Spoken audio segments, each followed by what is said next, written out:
Bonjour à tous et bienvenue sur la chaîne YouTube et le podcast audio de l'Église évangélique Nîmes-Vauban pour une nouvelle méditation biblique aujourd'hui où l'on va continuer notre parcours dans l'évangile de Luc qui nous amène aujourd'hui au texte de Luc 20, les versets 20 à 26 que je vous invite à lire ensemble dès maintenant. Dès lors, ils le surveillèrent de près et envoyèrent auprès de lui des agents qui feraient semblant d'être des hommes pieux. Ils devaient le prendre en défaut dans ses paroles. Ainsi, ils pourraient le livrer au pouvoir et à l'autorité du gouverneur romain. Ces gens-là l'abordèrent donc. « Maître, nous savons que tu dis la vérité et que tu enseignes en toute droiture.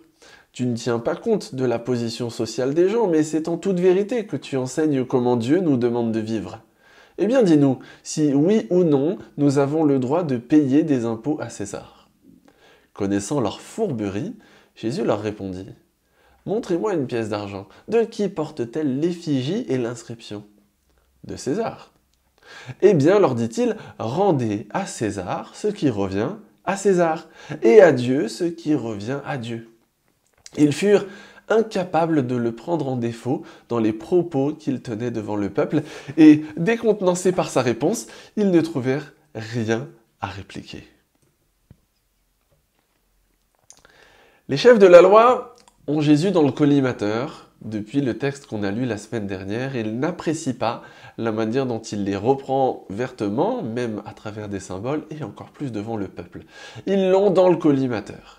Et donc ils vont envoyer auprès de lui des agents pour le surveiller, mais aussi pour tenter de le piéger. On se croirait presque dans un film d'espionnage. Ces personnes vont aborder Jésus, alors d'abord en le flattant, mais Jésus ne se laisse pas avoir par leur flatterie, et il voit bien le piège qu'ils tentent de lui tendre, parce que, c'est le texte qui nous le dit, il connaît leur fourberie. Mais quand même, la question qui est posée à Jésus est intéressante. Alors, pas vraiment intéressante dans ce qu'elle demande réellement, parce que ça pourrait être le reflet d'une vraie envie de savoir comment bien faire les choses pour plaire à Dieu. Alors là, ça serait intéressant, mais c'est clairement pas l'intention des interlocuteurs de Jésus. Là, ils n'ont pas envie de savoir comment bien faire pour plaire à Dieu. Ils cherchent juste à poser à Jésus une question piège pour lui faire dire des choses avec lesquelles ils pourront ensuite l'accuser. Alors, on pourrait être tenté de faire un peu trop vite le parallèle entre la question de l'impôt à César et les impôts que nous sommes appelés à payer de nos jours. Comprenez-moi bien, mon propos n'est pas de dire qu'on ne doit pas payer l'impôt, bien sûr qu'on doit payer nos impôts.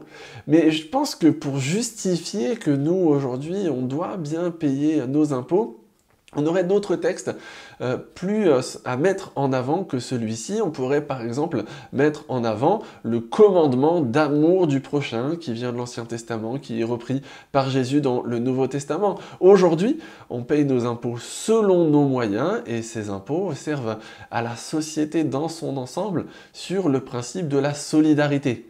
Se poser aujourd'hui la question de savoir si on doit payer nos impôts en tant que croyant, je trouve que cette question, elle a vraiment rien d'une question piège. On doit payer nos impôts parce que, de cette manière, nous manifestons un amour du prochain, on participe à la société comme Dieu nous demande de le faire. Et je laisse pour l'instant ici de côté toutes les questions de savoir qu'est-ce qui est fait de nos impôts, est-ce qu'on est d'accord ou pas. Ça serait vraiment un autre texte et un autre moment pour en parler. Donc, nous, on n'a pas vraiment de souci. C'est pas une question piège. Est-ce qu'on doit payer nos impôts ? Oui, on doit payer nos impôts. Mais en ce qui concerne l'impôt à César, dont il est question dans ce texte, c'était quand même plus compliqué. Parce que pour les Juifs en particulier, il s'agissait de payer un impôt à un envahisseur. Pas seulement un envahisseur qui est venu envahir leur terre, mais un envahisseur qui attend des peuples qu'il a conquis, qu'ils lui rendent un culte. Les peuples conquis par Rome devaient rendre un culte à César. Et puis, même, il est écrit sur les pièces de monnaie que César est le Fils de Dieu. Là, on voit très bien comment, pour Jésus, le fait d'affirmer que, en tant que Juif, face à des Juifs, il faut payer cet impôt, eh ben, ça aurait vraiment déroulé un tapis rouge pour que ses détracteurs puissent l'accuser de blasphème. Comment ça? Il faut payer cet impôt à celui qui veut qu'on l'adore à la place de Dieu. Eh bien, justement, Jésus évite déjà ce piège. Mais de la même manière, affirmer pour Jésus qu'il ne faut pas payer cet impôt, ça l'aurait mis en porte-à-faux vis-à-vis des autorités romaines. Et là, ses détracteurs auraient pu le dénoncer, le livrer aux autorités romaines, et il aurait eu aussi des problèmes. Là encore, Jésus évite ce piège-là. Jésus ne tombe pas dans le panneau. Et en fait, ce qu'il fait, qui est très sage, qui est très important et qui est riche d'enseignements pour nous, c'est qu'il va refuser de placer en concurrence César et Dieu. Pour nous montrer que César et Dieu ne sont pas dans la même catégorie. Il y a des obligations civiles, il y a des obligations religieuses, mais les deux ne sont pas dans la même catégorie.